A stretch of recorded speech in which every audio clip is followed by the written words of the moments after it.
Everyone. We just had the board meeting for approving the accounts of HDFC for the second quarter ended September 2020. I thought what I'll do is over the next 15 to 20 minutes, maybe run through some of the key questions and key highlights of the results.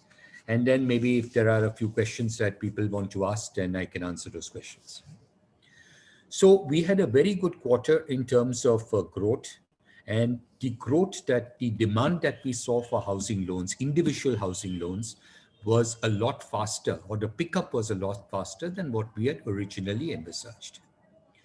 So for example, for the second quarter, for the full quarter, July to September, our total individual loan disbursements were 95% of what they were in the second quarter of last year.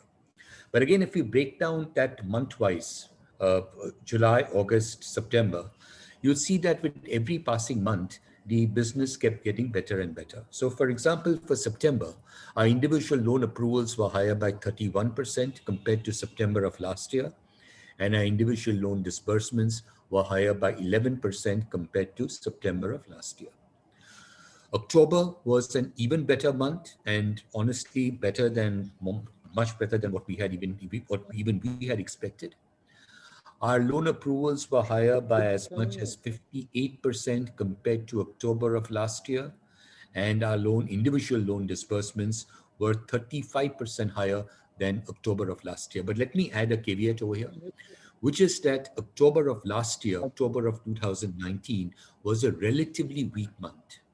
And if we were to average out for the quarter, October, November, and December for the 3 months, and then compare the growth for the month of October, then the growth would have come down. The disbursement growth would have come down from 35% to about 22%. The loan book stands at 5,40,270 crores as of 30th of September. And the net increase that we saw in the loan book in individuals was 10%, and overall was 11%. Non-individual growth was 14%, but non-individual growth happened largely in the first quarter and relatively lesser in the second quarter. During the quarter, we sold loans aggregating to 3,026 crores of rupees, and in the last 12 months, we have sold loans aggregating to 14,138 crores of rupees. The quantum of loans sold in the current year is lesser than what it was in the previous year. Had we not sold these loans, then the growth in the individual loan book would have been 15%, and similarly, the growth in the total loan book would also have been 15%. As of 30th of September, we had a total of 64,974 crore rupees worth of loans, which have been sold by us, but which we continue to service. Our focus on affordable housing continues unabated. And if you look at the first 6 months of this year, 18% of our loans in terms of value and 35% in terms of numbers were to customers who are in the economically weaker section or in the lower income group. Our average loan size for customers in the lower income group was 18.2 lakhs, and for customers in the economically weaker section was 10.7 lakhs. If you look at the breakdown of the loans outstanding on 30th of September between different categories, then individual loans constituted 75% of the outstanding loans.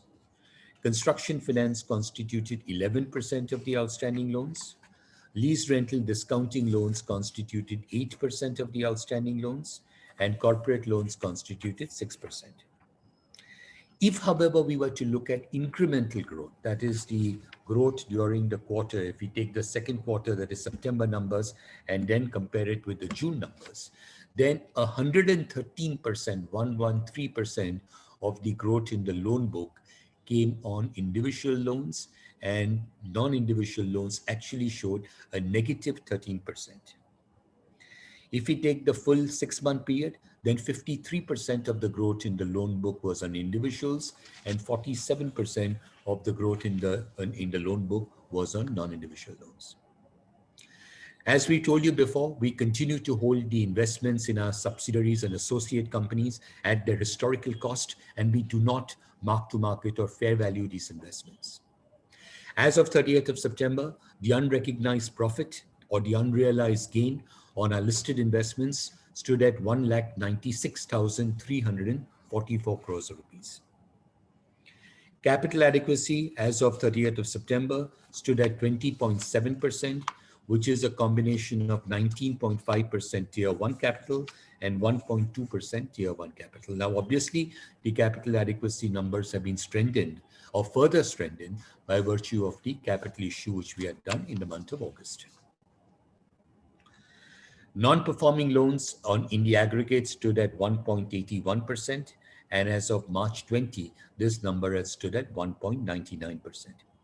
Individual non-performing loan numbers stood at 0.84%, whereas on 30th of September, of 31st of March, this number was 0.95%. So there is a roughly 11 basis points improvement. Non-individual non-performing loans stood at 4.19% compared to 4.71% on 31st of March. But let me say this is after taking cognizance of the Supreme Court ruling regarding the fact that we should not add new non-performing loans or disclose new non-performing loans during this period. Had this not been done, then the individual non-performing loan number would have been higher by 4 basis points. In other words, the 0.84% of individual loans, would have gone up to 0.88%. Non-individual loans would have been the same. And in the aggregate, non-performing loans would have gone up from 1.81% to 1.83%. Based on the Supreme Court, based on the ruling, the RBI ruling on classification of assets and the moratorium being provided. Had this moratorium not been provided, then the asset classification would have changed by about 7,900 crores. Total ECL charged to the profit and loss account stands at 1,635 crores during the 6-month period, of which 436 crores relates to the second quarter of the financial year. The total balance we carry in our provision account stands at 12,304 crores. And from a regulatory perspective, if we make provision for standard assets and for non-performing loans strictly in accordance with the numbers which have been prescribed by the regulators, then the total provisioning that we would have needed to carry was 5,621 crores. And I repeat, against that 5,621 crores, we are actually carrying a provision of 12,304 crores. As you know, COVID has significantly impacted everyone's lives. And taking that into account, we made additional provisioning for COVID right through the quarter ended March, June, and now September. And the total provision we carry for COVID stands at 1,200 crores of rupees, of which 284 crores relates to the current quarter. Net interest income for the quarter stood at 3, and this is only interest without taking into account the upfront profit that we are required to book under Ind AS accounting for sale of loans, just pure interest. The total net interest income stood at 3,647 crores for the second quarter, compared to 3,022 crores in the corresponding period in the previous year, giving an increase of 21%. If you look at the 6-month period, the total net interest income stands at 7,039 crores for the 6-month period. During the quarter, we sold loans aggregating to 3,026 crores of rupees, compared to as much as 7,160 crores in the second quarter of last year. And consequently, as required under Ind AS accounting, we have to book part of the profits upfront, and the amount of profit that we have booked this year is 159 crores compared to 264 crores in the second quarter of last year. If we add the securitization income to the net interest income and then calculate the NII number, with some analysts do, then for the second quarter, the net interest income would have been 3,806 crores rupees. Net interest margin for the 6-month period stands at 3.2%. And if we look at only the second quarter in isolation, it is up by 10 basis points to 3.3%. Spreads remain more or less the same. Our spreads during the 6-month period stood at 2.27%. If we look only at the second quarter, spreads were 2.28%. Now, profit on sale of investments this year or this quarter has been zero. We have not sold any investments whatsoever. In fact, we booked a 1 crore rupee loss during this period. Last year in the second quarter, we had booked a profit of as much as 1,627 crores during the second quarter. If you look at the 6-month period, then the profit that we have booked in the 6 months of this year is 1,241 crores of rupees compared to 3,521 crores in the previous year. If we look at dividends, so therefore there has been a significant reduction in the amount of profit on sale of investments. Similarly, as you know, Reserve Bank of India told banks that we should not pay any dividend, and similarly, the insurance regulator told the insurance companies that no dividend should be paid till further notice. So therefore, the dividend that we would normally have received has not been received in the current year. If you look at the second quarter of the year, the dividend that we have received during the 3-month this quarter has been 323 crores of rupees compared to 1,074 crores in the second quarter of last year. So if we look at the reported profit before tax, the reported profit before tax stands at 7,139 crores for the quarter, which is lower than the 8,500 crores of the previous year. But the reason why it is lower is because of the fact that last year we had such a high amount of dividend income and we had such a high amount of profit on sale of investments, which is not there in the current year. So if we adjust for the profit on sale of investments, if we adjust for the dividend, if we adjust for the excess ECL that we did, if we adjust for the fair value gain on investments, and if we adjust for the stock option charge, then the profit for the quarter would have been 3,366 crores of rupees compared to 2,646 crores in the second quarter of last year, after removing dividend, after removing profit on sale of investments, and after adjusting the ECL provisioning. And in that case, the profit growth, so the adjusted profit growth on a pre-tax basis is 27%. Tax for the quarter stood at 662 crores of rupees compared to 569 crores last year, giving us a post-tax profit for the quarter of 2,870 crores of rupees, and for the 6-month period of as much as 5,922 crores of rupees. If we look at the consolidated profit after tax for the second quarter, the consolidated profit after tax stands at 9,094 crores of rupees. So that is a very brief sort of a summary of the results for the second quarter of the year. A few questions I've already received. So one question that has been asked by someone is what is the reason behind the dip in profits? So I've already explained that in my presentation, that there is in reality no dip in the profits. In reality, profits are higher than what they were last year, and that too by a significant number. It is higher by as much as 27% compared to last year. After you remove dividend income, after you remove profit on sale of investments, and after you remove the ECL provisioning. ECL provisioning doesn't really make much difference because it is more or less the same. So in reality, there has been no dip in profits.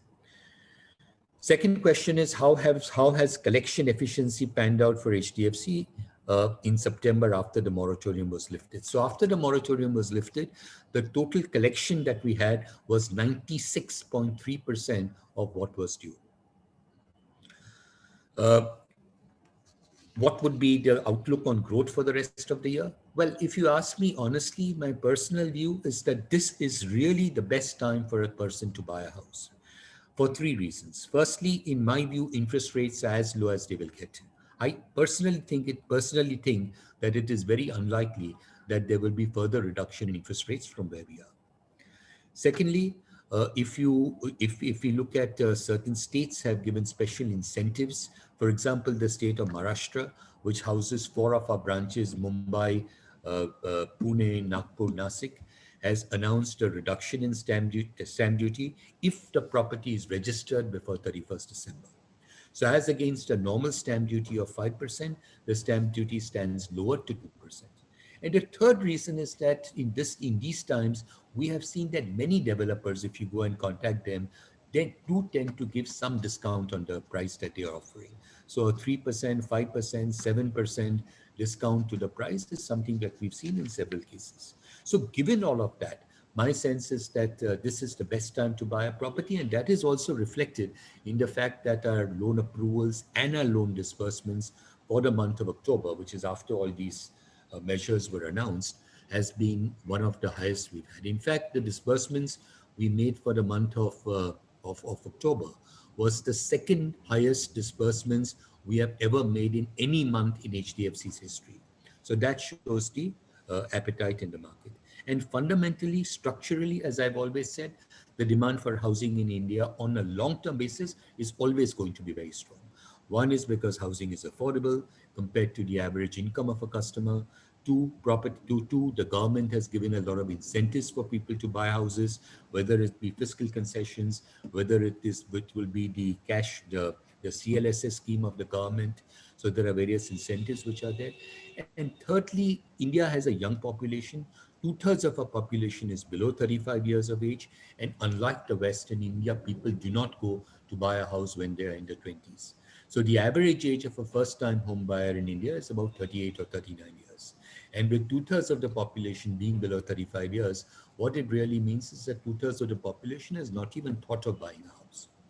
But over the next 1, 3, 5, 7, 10 years, all these younger people will get to an age where they will necessarily have to buy a house. So there will, to my mind, be a structural increase in the demand for housing and therefore housing finance in India. And lastly, of course, is the fact that the penetration level of mortgages in India is extremely low. Restructuring, how many people have applied so far? The number so far is not very high, but these are early days. I don't think one should go by that. There is a time given. We need to wait and watch what kind of restructuring would happen. Very difficult for me to hazard a guess, but I don't think it is going to be something which is going to be very high. But that's my view as we stand today.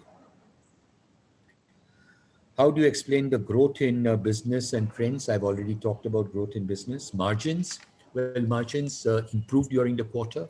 Our net interest income, I already explained to you, was up by 21% on a standalone interest on interest basis. And if we look at the net interest margin for the quarter, it stood at 3.3% versus 3.2% in the previous year.